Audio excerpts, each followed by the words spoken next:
So when it comes to loss, the kind of loss that we have been discussing, the kind of loss that the Bible encourages, it is a loss that is aggravating because we are absolutely having our thoughts and our beliefs, our preconceived notions, our adopted and inherited habits of mind challenged. So it's aggravating because when we're going through the process of justification, we're going through a process of allowing our conversation's conscience to suffer a challenge, to suffer a loss, to suffer a crucifixion. And that's the point. That's the illustration. When Paul, writing to the Philippians, said, "I've suffered the loss of all things that I may gain the knowledge of Christ," the loss that he's talking about, it is a loss of his previously lived devotional character, to his previously lived devotional conversation. The loss that Paul is talking about is a loss of thought and of feeling to the regeneration of thought and of feeling. And so the process of justification, in order for us to reach the marriage that we have been talking about, because we've been talking about the end game of justification being the marriage of our human being on the one hand, to the marriage of our devotional conversation on the other, the two coming together, this forms the intended human experience. But before this can take place, we have to do some work. We have to do some work for that relationship. We have to get our devotional character ready for marriage to our human being. Our human being is naturally without culture. We have to get our human being into a form of culture. That cannot happen by us working with our human being alone, because our human being having no culture, we in and of ourselves have no culture to assist what has no culture. So the living God, knowing that he is our creator, and knowing that we are created not simply just as human beings, but also with an essence within, and also with the soul temple within, to which that essence communicates to the living God by and through. Our conversation is become the primary body of sanctification, of justification, of deliverance, of salvation. And what does this mean, though? What does this mean that our conversation has to become the primary body of deliverance or of salvation? What is the salvation of the Bible?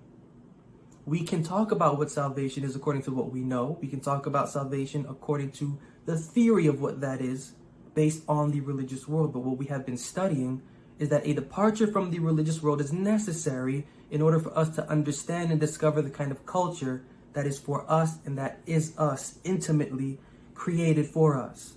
No one else has what is us. No one else has what is supposed to be ours to claim at this point in time as our heart beats. The process of justification is allowing our human being to understand who it is, but first, not before understanding, our faith may understand the character of its own conversation. And so when it comes to justification in its process, yes, the goal is the highest on the rung of achievements, which is charity. And that can only take place as our human being is married to our devotional conversation.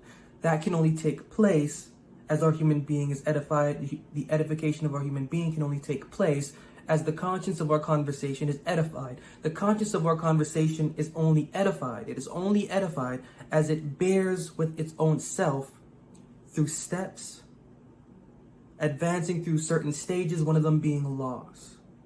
The devotional conversation willingly losing itself to itself, as we have seen in our meetings before, will gain itself, and that gaining assists in the process of justification.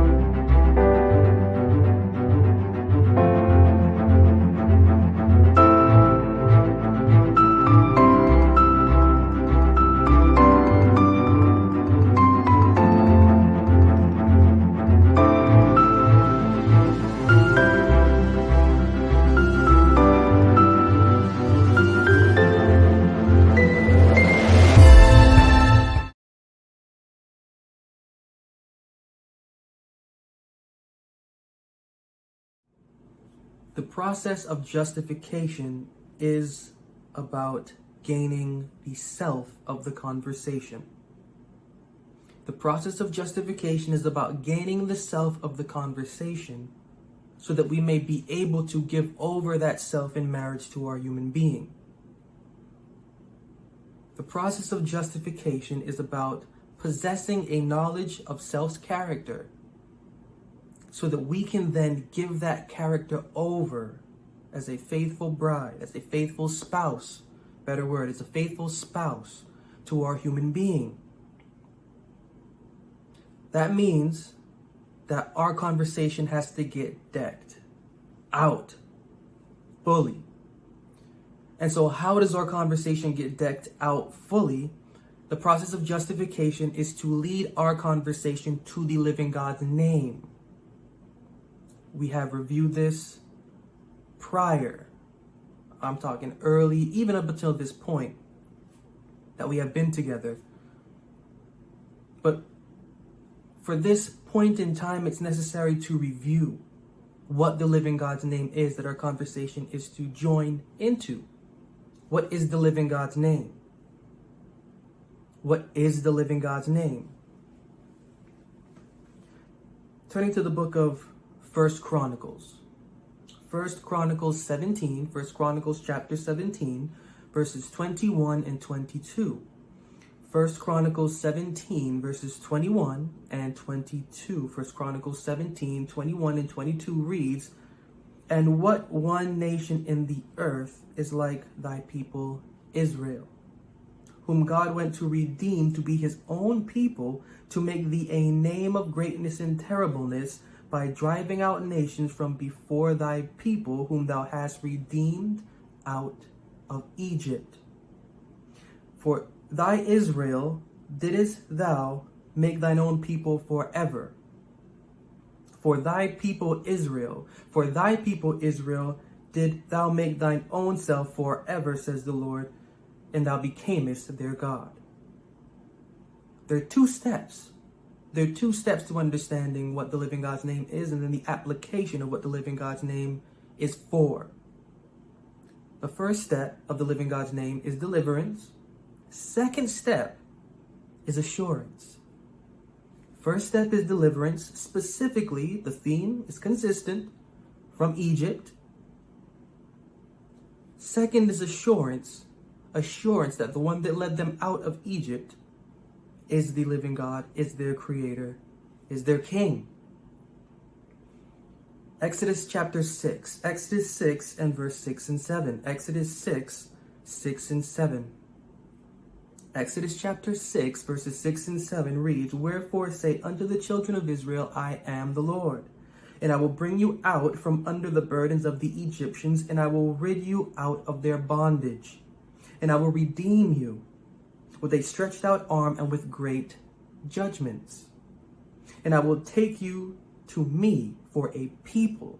Key language, "I will take you to me for a people, and I will be to you a God, and you shall know that I am the Lord your God, which bringeth you out from under the burdens of the Egyptians." Long ago, in our meetings together, we got to the crux of what justification's labor is for, and it is for deliverance. It is for delivering our conversation from a false atmosphere or from a false environment of its own self and of what it takes in around it. The point of justification is to cleanse our conversation. And if to cleanse our conversation, that means our conversation is naturally filthy.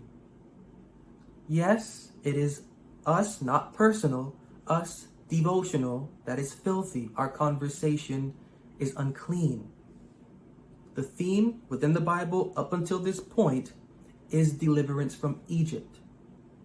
Egypt being a spirituality with a mythology based on, for example, the worship of a child, the child Horus, to the adult Horus, to the father Osiris, who was the judge of the living and the dead. All of this sounds familiar because all of this should. This is all Egyptian. And deliverance according to justification is a part of that.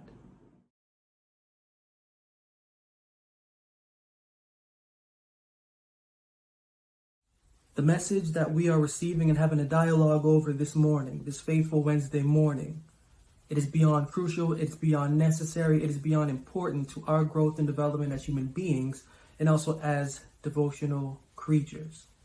But I also have a message for pastors, for ministers, and for leaders, and for you too, who are the pastor, the minister, and the leader of what is within you, your soul temple.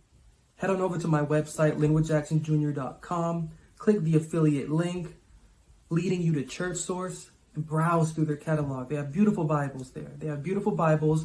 They have beautiful resources for you to tune in to your personal devotional conversations daily habit. This website, you can browse through it and observe what they're doing for you, for us, to make understanding our need to know the scriptures that much more important. So browse through their catalog, observe their resources, and whatever you do, do for the sake of growing your personal devotional conversation.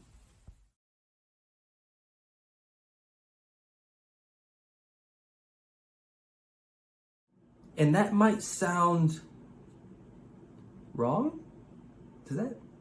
That might sound like hard to hear. But what we know, as we've spoken about in meetings prior, what we know today from our devotional or religious heritage and from our denominational breakdown is a modern revamp of the ancient religion of Egypt. This is nothing new to us. This is absolutely nothing new to us. Nothing new to us, and especially at this point in time, ever since I've been publishing and speaking, I've been getting a lot of messages. I've had a lot of conversations and interactions and a lot of one-on-one sessions with individuals who understand this, but who don't understand it. The primary philosophy within the Bible is deliverance from the burdens, from the spirituality, from the conceptions, and from the theories of Egypt. These people were an Egyptian people that came out of Egypt. Although mixed with their Hebrew background, although mixed in with the concept of Moses, they were led by the concept of Egypt. That's why it was so hard to break them down into their former heritage. It's the same story with us. From the moment our conversation is born, it is conceived in Egypt. Egypt is figurative language for religious error. Egypt was religious error. And the same thing today.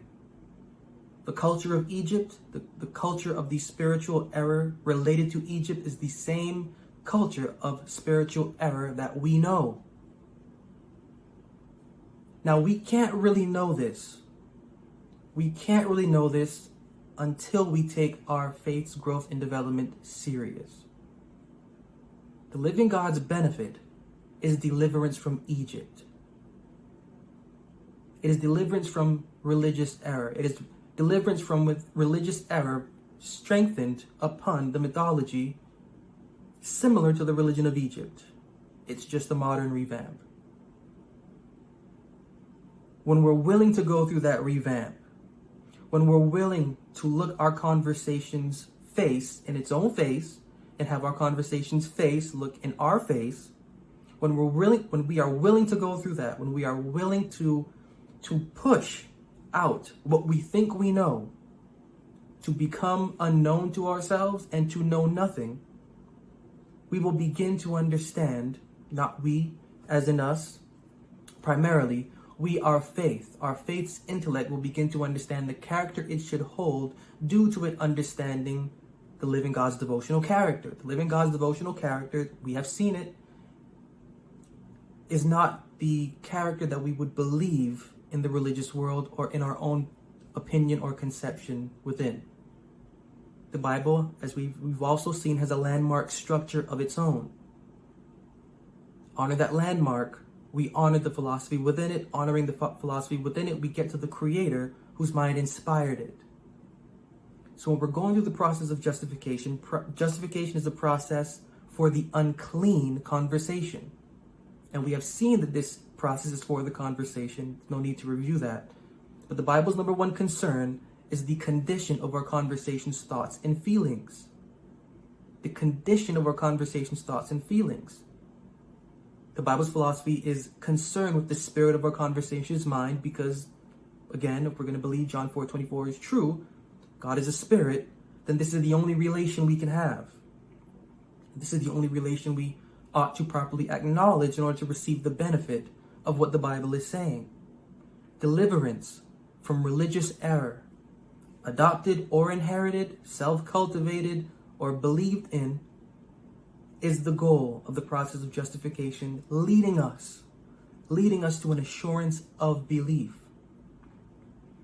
leading us from an unsure belief in theory, because that's what we all have, despite what kind of conviction we take in it, the end of the night, end of the day, in every situation, this is all we have. Leading us out of this into an exodus of honest and sincere assurance is the process of justification, which involves us willingly sacrificing our thoughts and our feelings devotionally.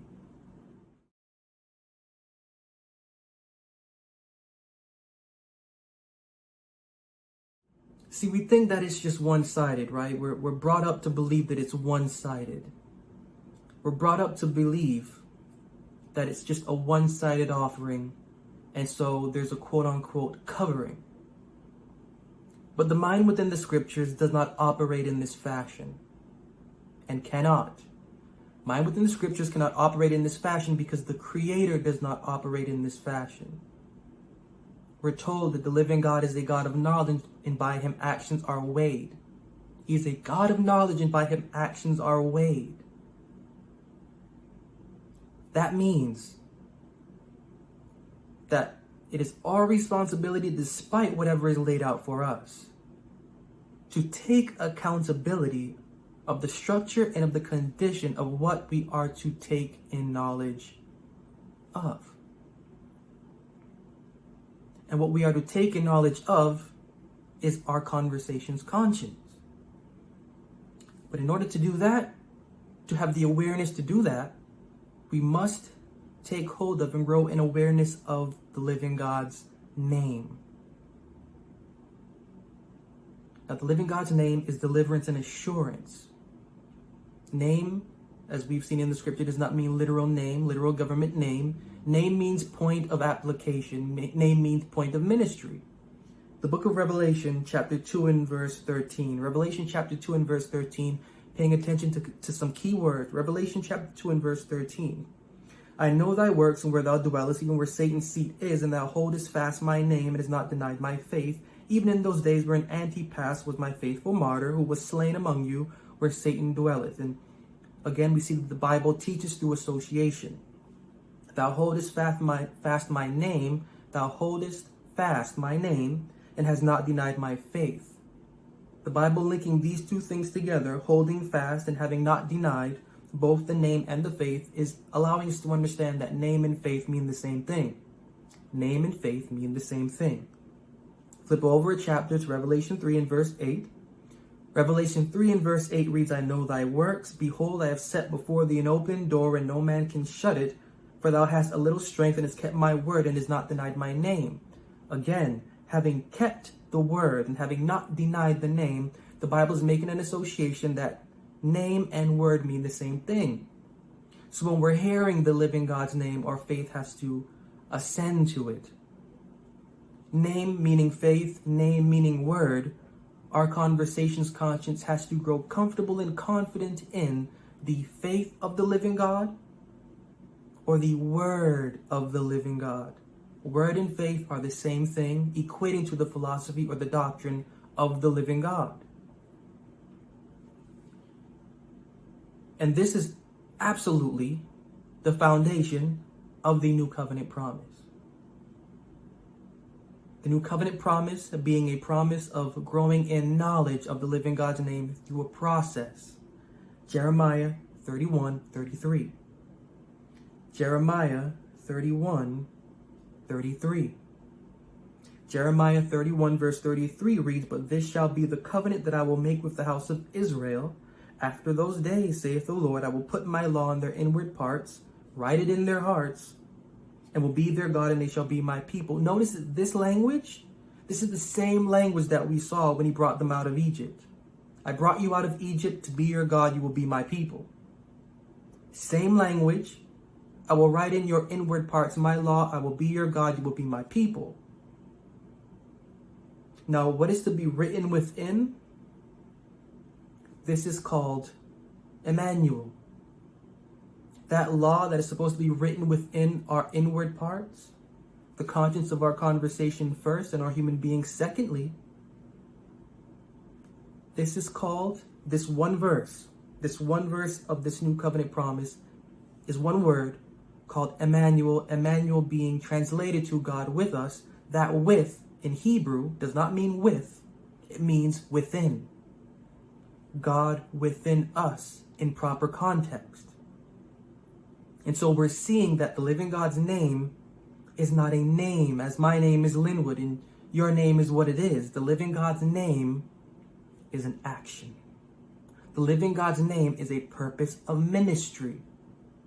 When our conversation can get to the living God's purpose of ministry, the process of justification is solidified.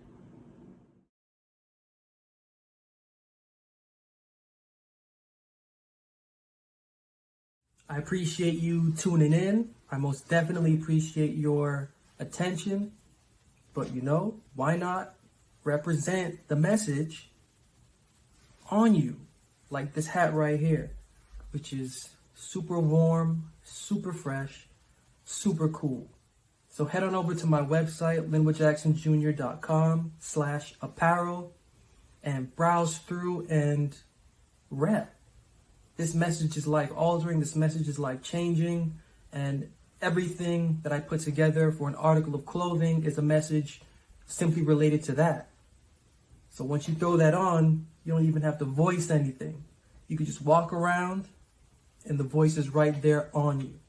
Justification isn't just right here. Justification is supposed to be worldwide. It's supposed to be worldwide, broadcasted by the spirit of our mind and also by the demeanor of how we carry ourselves. So check out this gear and represent.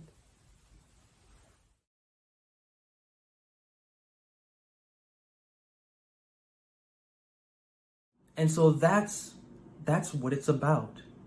It's about our conversation, knowing, growing familiar with, and getting comfortable with Emmanuel. Emmanuel is not a person. Emmanuel is not a person. Emmanuel is the name of a person.